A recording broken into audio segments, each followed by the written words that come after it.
Friends, आज हम पढ़ेंगे क्लास 10 की प्राथमिक 1.1।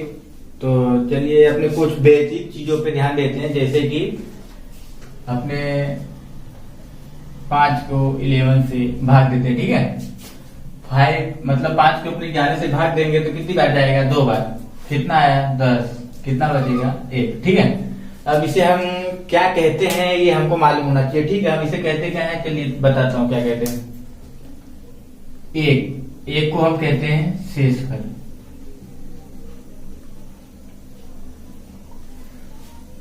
फिर 5 इसको कहेंगे हम भाजक। 2 इसको क्या कहेंगे? भागफल। और जो ये अपना 11 है इसको क्या कहेंगे? इसे कहेंगे हम भाज्य।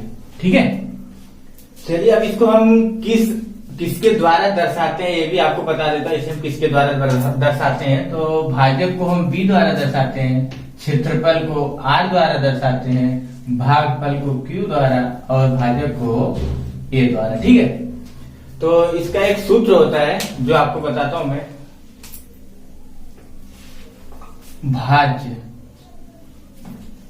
भाज्य बराबर, जो ये 11 है इसे भाज्य कहते हैं। भाज्य बराबर भाजक गुणे भागफल।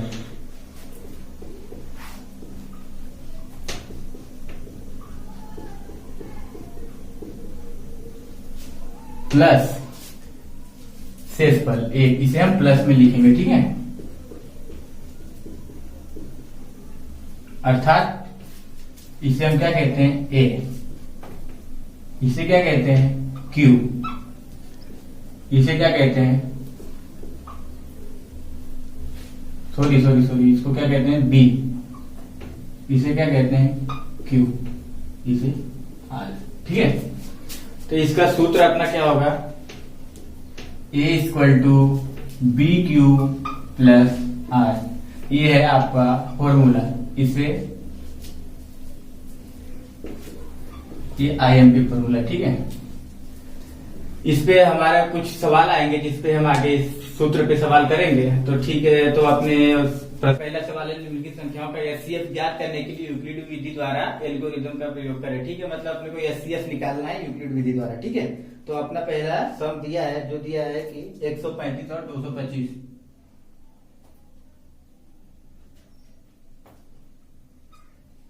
अब इसे हमें यूक्लिड विधि द्वारा HCF ज्ञात करना है। ठीक है, तो सबसे पहले हम इसका भाग देते हैं। इसका भाग देंगे, सबसे पहले क्या करना होगा? 225 बड़ा है 135 से। ठीक है, ये तो नॉर्मल चीज आपको समझ में आती होगी। तो इसे हम भाग देंगे, तो इसे भाग देते समय हम क्या करेंगे?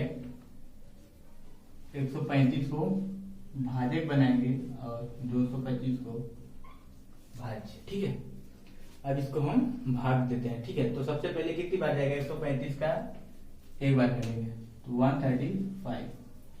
यहाँ पे आएगा 0, यहाँ पे आ जाएगा 9, यहाँ पे 0। ठीक है, अब यहाँ पे हम 135 को 90 द्वारा 135 को भाग देंगे। ठीक है, तो अब इसका एक बार जाएगा तो यहाँ पे 90 आएगा। ठीक है, अब इसमें से माइनस कर देंगे इसको, है ना। तो क्या आएगा? 5, यहाँ पे 4 आएगा। फिर ये 90 को हम 45 द्वारा भाग देंगे, 2 बार जाएगा। कितना आ गया? 90। फिर अपना शेषफल कितना आ गया? 0। ठीक है, तो इसमें जो ये है कि इसको हम क्या कहेंगे? शेषफल।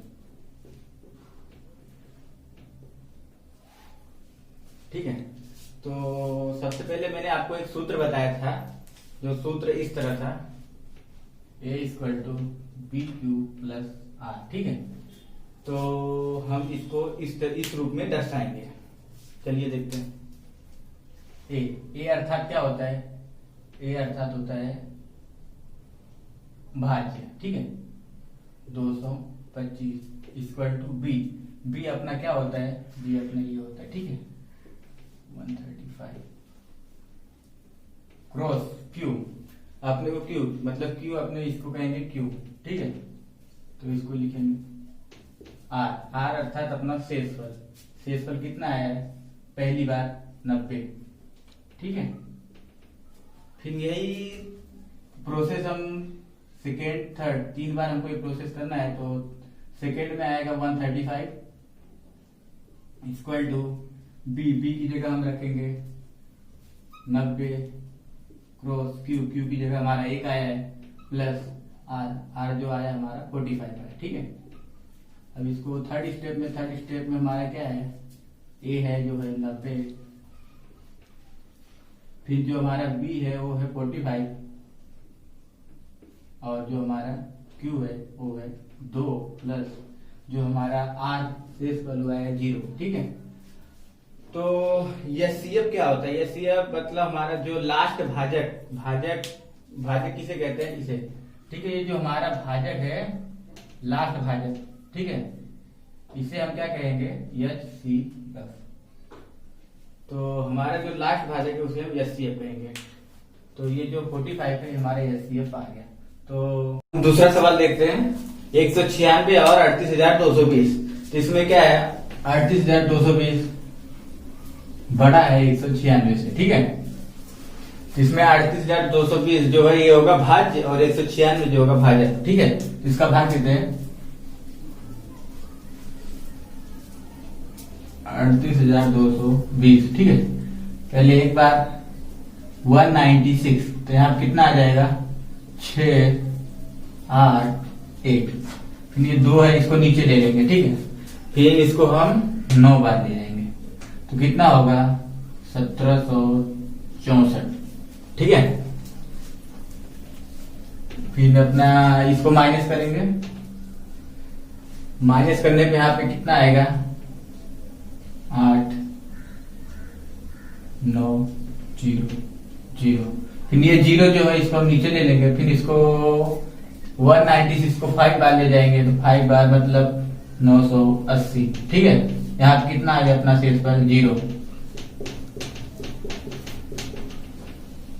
अब इसे हम यूक्लिड की विधि में देखते हैं। A equal to B Q plus r. ये कितना है अपना, जिसे हम इसको बोलते हैं 38220 इक्वल टू बी अर्थात अपना भाजक। ठीक है। भाजक अपना कितना है? 196। ठीक है। फिर अपना भागफल 195 प्लस आर मतलब शेषफल। शेषफल अपना कितना आ गया? 0। ठीक है। मैंने आपको अगले वीडियो में बताया था। सॉरी बंद करें। अबे बंद कर। चलिए अपने तीसरा सवाल देखते हैं। तीसरा सवाल में क्या है?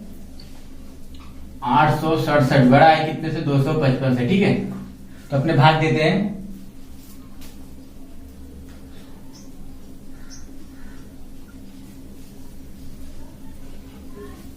ठीक है। अब अपने 255 से 867 का भाग देंगे। ठीक है। तो अपने सबसे पहले कितने 3 बार इसको लेते हैं। ठीक है। तो 765 माइनस करते हैं तो कितना आएगा? 2 0 1। ठीक है। अब 102 को हम 255 से भाग देंगे। सॉरी मतलब 102 द्वारा 255 का भाग देंगे। ठीक है। तो इसको हम 102 2 बार कितना हो जाएगा? 204। ठीक है। फिर यहाँ पे 150। ठीक है। अब 102 का भाग देंगे यहाँ पे 2 बार आएगा 102। यहाँ पे अपना शेषफल कितना आ गया? 0। ठीक है। अब इसे हम यूक्लिड के रूप में देख लेते हैं। A equal to B Q plus R. ठीक है। तो ए अपना कितना है? ये सबसे पहले अपना है 867। ठीक है। इक्वल टू बी अपना 255 क्रॉस क्यू अपना कितना आया? 3 प्लस शेषफल 102। फिर ये सेकेंड मेथड मतलब ये करते हैं अपने 255, ये अपना सेकेंड 255 इक्वल टू बी कितना है? 102। ये अपना क्यू 2 आया है। 51 अपना क्या है? आर। फिर उसके बाद ए अपना 102, फिर बी अपना कितना है 51, क्यू 2, शेषफल कितना है 0। ठीक है, अब अपना इसमें लास्ट भाजक क्या है, अपना लास्ट भाजक इसमें 51, अपने लास्ट बार किसके द्वारा भाग दिए थे 51 द्वारा, तो ये अपना क्या होगा HCF। ठीक है,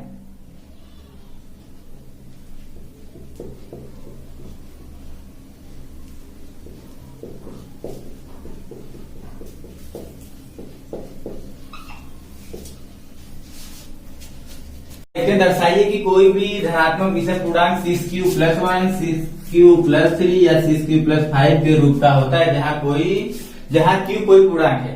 तो हमें यहाँ दर्शाना है 6q+1 या 6q+3 या 6q+5 ये धनात्मक विषम पूर्णांक है, और जहाँ q कोई पूर्णांक है ये भी दिखाना है। ठीक है, चलो देखते हैं। 6q+1, 6q+3, 6q+5। मैंने आपको अभी सूत्र बताया था जो इस तरह था, A = BQ+R। ठीक है, तो यहाँ पे ले लेते हैं हम लोग 6q+1, BQ+R और 6q+1 एक जैसा दिख रहा है, तो हम यहाँ पे 6 को B मान लेंगे। ठीक है, और R है जो 1 है जो ये R होगा।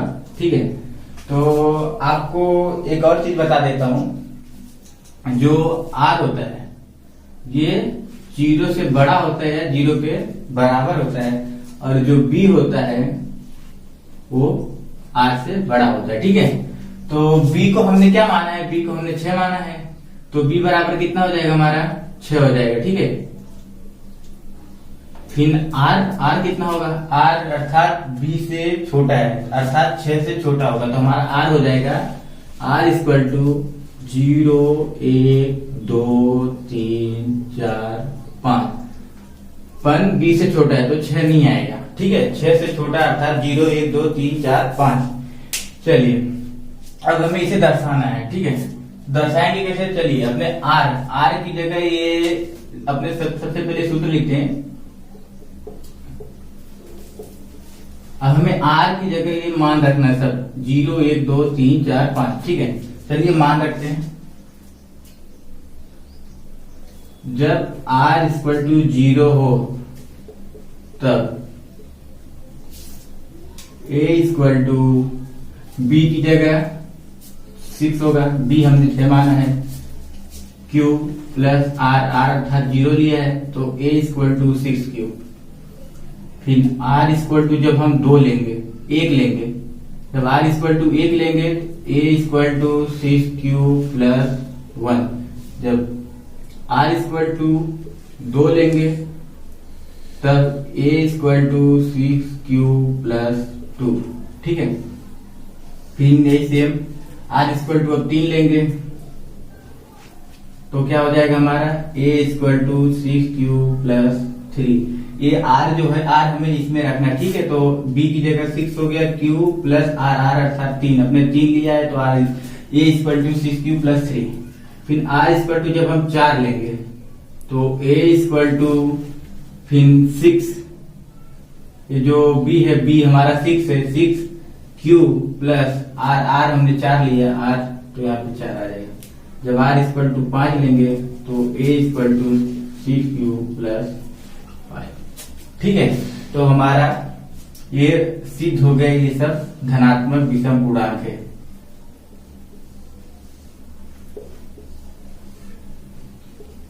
ठीक है,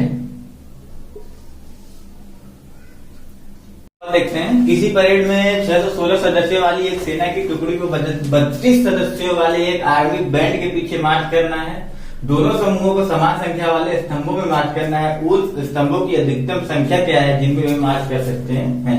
हमें इसमें बताना है कि मार्च करने वाले स्तंभों की अधिकतम संख्या कितनी है। ठीक है, चलो देखते हैं। तो इसमें हमें सबसे पहले HCF निकालना होगा। HCF निकालने के लिए सबसे पहले बड़ी संख्या कौन सी है 616, छोटी संख्या 32।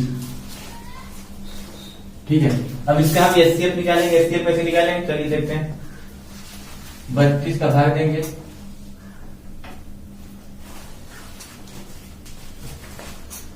32 से कम 32 माइनस यहाँ पे कितना बचा 9, यहाँ पे कितना 2, 6 नीचे ले लेंगे, फिर 32 को 9 बार ले जाएंगे तो कितना आ जाएगा 32 9 या 288, फिर यहाँ माइनस कर देंगे, फिर यहाँ पे आ जाएगा 8, यहाँ पे 0 0।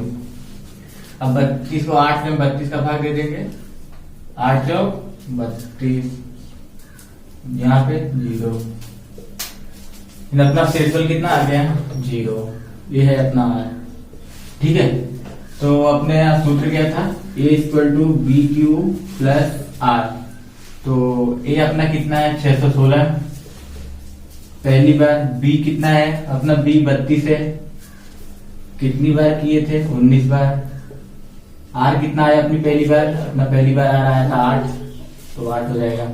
यहाँ पे फिर अपना 32 ले लेंगे, सेकेंड में 32 अपना A है, अपना 32 है, फिर अपना B कितना है 8 है, कितनी बार 4 बार, शेषफल कितना है 0। तो मैंने आपको बताया था कि जो लास्ट भाजक होता है, अपना लास्ट भाजक क्या है 8, तो ये अपना 8 है जो लास्ट भाजक, यही अपना एचसीएफ होता है। ठीक है, तो 616 नहीं तो अपना क्या एचसीएफ कितना आ गया 8 आ गया। ठीक है, एचसीएफ अपना 8 आ गया। तो हमें क्या चाहिए स्तंभों की अधिकतम संख्या, तो हम लिख सकते हैं अतः स्तंभों की अधिकतम संख्या बराबर कितना होगा R। चौथा सवाल देखते हैं, यूक्लिड विभाजन प्रमेयिका का प्रयोग करके दर्शाइए कि किसी धनात्मक पूर्णांक का वर्ग किसी पूर्णांक m के लिए 3m या 3m प्लस 1 के रूप में होता है। ठीक है, अब इसे हमें वर्ग करके इसे सिद्ध करना है, 3m या 3m प्लस 1 के रूप में होता है। ठीक है, चलिए अपने देखते हैं सवाल क्या है।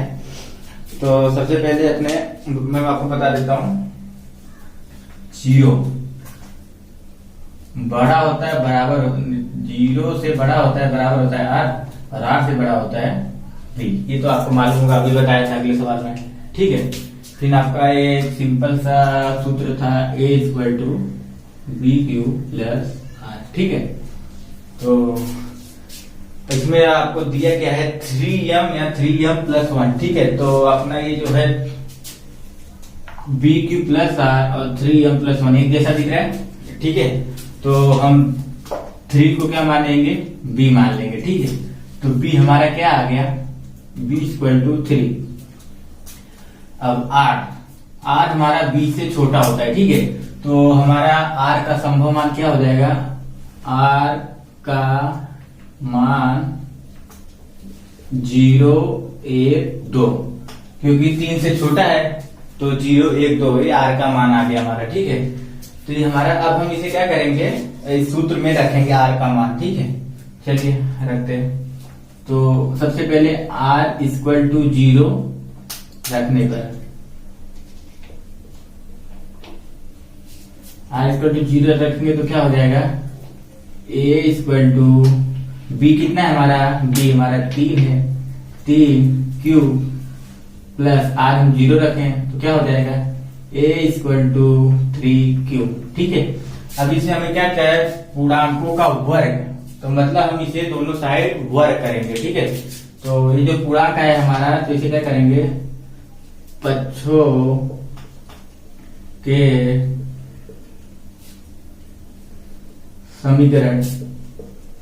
समीकरण के दोनों पक्षों का वर्ग करने पर। ठीक है, तो दोनों साइड से हम वर्ग कर देंगे, वर्ग कैसे करते हैं देखते हैं फिर आगे। A square equal to 3Q square है ना, फिर इसे सोल्व करते हैं। A स्क्वायर हो जाएगा, इसका करेंगे तो क्या हो जाएगा 9Q स्क्वायर है ना, फिर A स्क्वायर, इसमें हम 3 कॉमन ले लेंगे तो क्या बचेगा 3Q स्क्वायर ठीक है। तो 3q² इसको हम यम ले लेंगे। जब हम यम ले लेंगे तो इसे बताना होगा कि जहां यम इक्वल टू 3q², ठीक है, तो क्या हो गया a² इक्वल टू 3m, ठीक है। इक्वल टू 1 रखेंगे, r इक्वल टू 1 रखने पर, ठीक है। तो क्या हो जाएगा, डायरेक्ट करते हैं, a इक्वल टू b अपना क्या है 3q प्लस r क्या है 1। तो फिर क्या होगा इधर, समीकरण के दोनों पक्षों का वर्ग करने पर, ठीक है, इसका वर्ग करते हैं, a² equal to 3q plus 1 का होल स्क्वायर।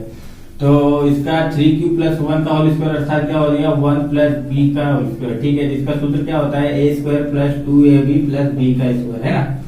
तो इसे सोल्व करते हैं, a² 3q प्लस 1 का होल स्क्वायर, इसको सूत्र सिद्ध करते समय सबसे पहले क्या हो जाएगा, ये a हो जाएगा, ये b हो जाएगा, ठीक है।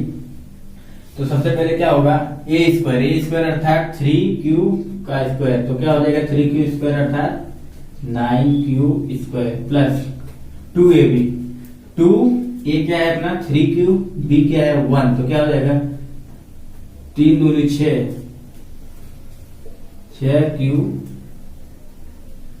ठीक है, 6q हो जाएगा प्लस b² अर्थात 1 का स्क्वायर अर्थात 1 हो जाएगा, ठीक है।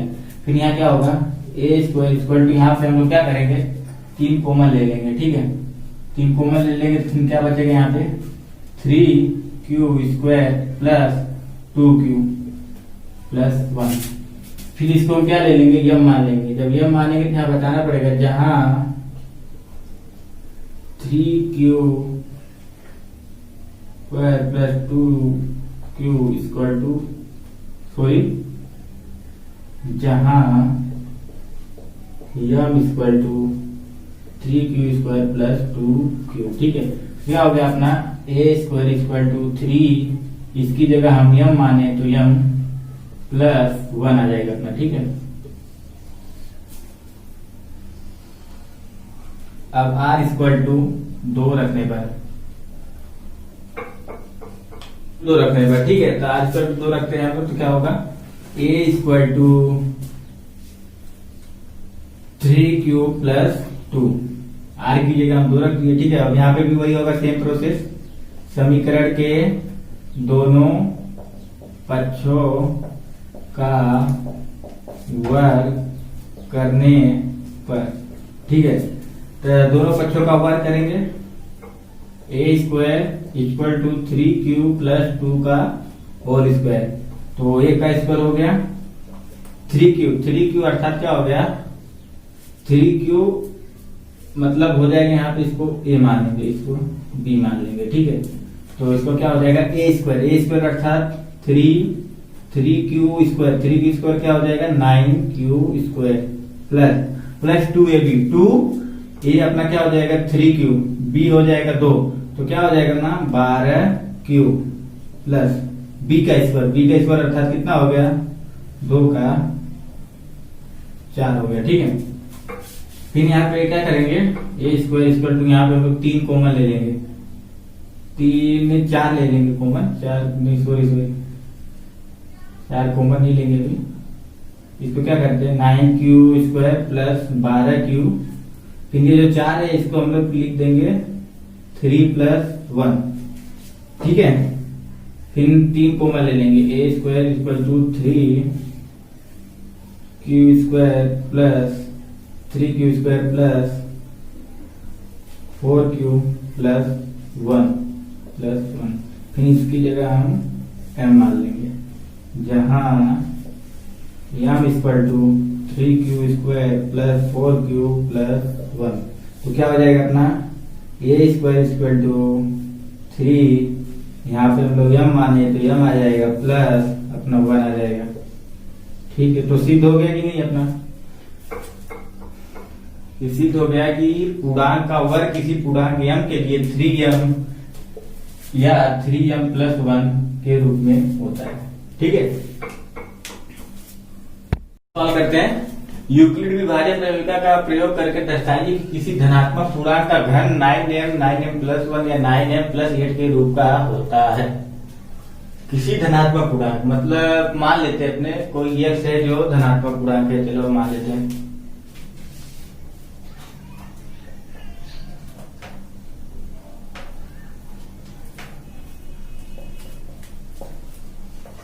माना x यह धनात्मक पूर्णांक है, ठीक है। अतः 3q + 1 3q + 2, ठीक है। अब क्या करना है, अब हमें करना है जैसे कि इसमें बोला गया पूर्णांक का घन, दर्शाइए कि किसी धनात्मक पूर्णांक का घन, तो घन अर्थात हमें घन करना है। सबसे पहले क्या करेंगे हम, यक्स इसको तीनों के साथ तुलना कर देंगे एक एक बार, तो यक्स = 3q, ठीक है। तो क्या करेंगे यहाँ पे दोनों समीकरण के दोनों पक्षों का घन करने पर, दोनों पक्षों का घन करना है। घन करने के लिए क्या करेंगे फिर यहाँ पे x³ = 3q का क्यूब, ठीक है। तो क्या होगा, x³ का f³ हो जाएगा 3q का घन अर्थात हो जाएगा 27q का घन, ठीक है। तो x³ यहाँ पे हम क्या करते हैं 9 कॉमन ले लेते हैं, ठीक है।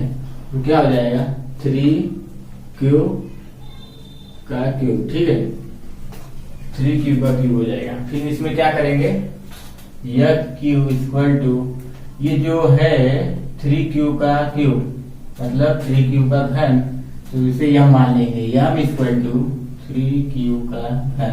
तो क्या हो जाएगा s³ = 9m, 9 3q के घन की जगह हम m माने तो m रख देंगे, ठीक है। चलिए अब दूसरी बार करते हैं इसका। अब हम क्या करेंगे, अब x के सामने 3q + 1 का तुलना करेंगे तो कैसे होगा, x = 3q + 1, ठीक है। अब दोनों समीकरण के दोनों पक्षों का घन करना है, ठीक है। तो क्या हो जाएगा x³ = 3q + 1 का घन।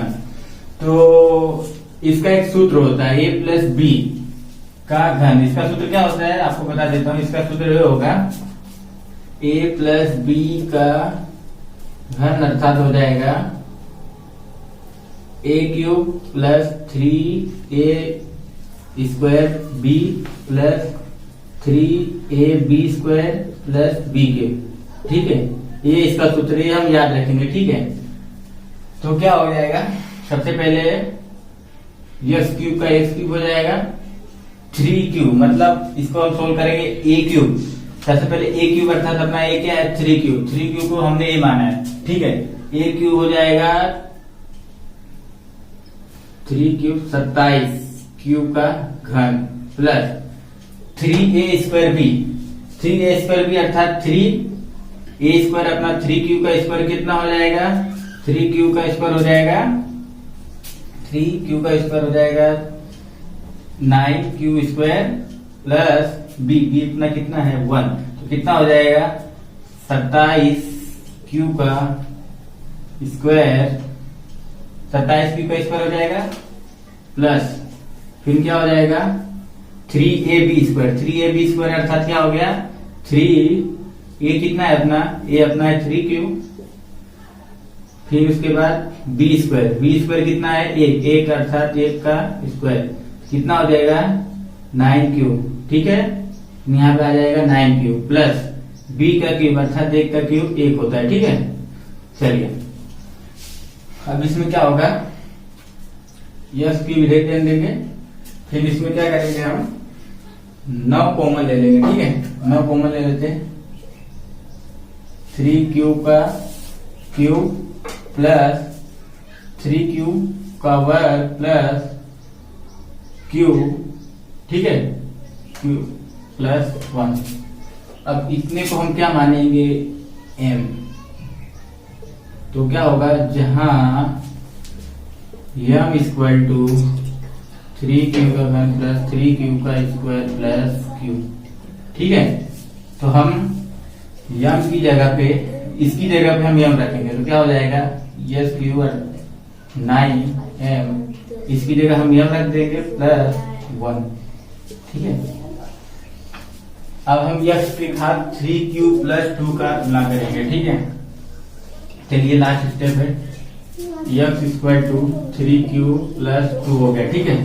तो क्या हो जाएगा, ये हो क्या जाएगा, x पहले लिखेंगे समीकरण के दोनों पक्षों का घन करने पर, ठीक है।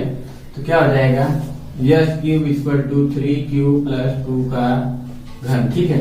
अब क्या करेंगे, यस क्यूब हो गया, फिर 3q, अब ये अपना फिर फॉर्मूला में सवाल आ गया, फॉर्मूला सवाल करेंगे। तो क्या हो जाएगा, सबसे पहले a क्यूब अर्थात 3q का घन, तो क्या हो जाएगा 27q का घन प्लस, फिर क्या है 3a स्क्वायर अर्थात क्या हो गया 3a कितना है अपना 3q, a का स्क्वायर है तो क्या हो जाएगा 3q स्क्वायर हो जाएगा। फिर क्या है b अपना क्या है 2, तो ये 2 हो जाएगा, कितना हो गया 3 3 9 9 दूनी 18, कितना हो जाएगा 18q स्क्वायर, ठीक है। फिर यहाँ पे क्या हो जाएगा, फिर उसके बाद अपना 3ab स्क्वायर अर्थात 3 ये कितना है 3q, फिर क्या है b स्क्वायर अर्थात 2 का स्क्वायर क्या हो जाएगा 4, कितना हो गया 3 3 का 9 9 तो 36 36q हो जाएगा, ठीक है। फिर उसके बाद क्या है b का क्यूब अर्थात 2 का घन, यहाँ पे हो जाएगा 2 का घन 8, ठीक है। फिर क्या हो गया यस क्यूब इक्वल टू, हम यहाँ से क्या करेंगे कॉमन लेना है, यहाँ पे कॉमन हम कितना लेंगे 9 को कॉमन ले लेंगे, 9 को कॉमन लेंगे तो क्या हो जाएगा 3q का cube plus 2q square plus 4q plus, फिर यहाँ को हम इसको क्या मान लेंगे m, जहां m इक्वल टू 3q का प्लस 2q का स्क्वायर प्लस 4q, फिर क्या करेंगे यस क्यू इक्वल टू 9। अब इतने की जगह हमने क्या माना है m माना है, ठीक है। तो हम क्या लिख देंगे यहाँ पे m प्लस, ये प्लस आ गया, फिर यहाँ पे 8, ठीक है। फिर क्या होगा अपना सिद्ध हो गया कि किसी धनात्मक पूर्णांक मतलब x का घन 9m प्लस 1, अपना 9m आ गया, 9m प्लस 1 आ गया, या 9m प्लस 8 के रूप का होता है, ठीक है।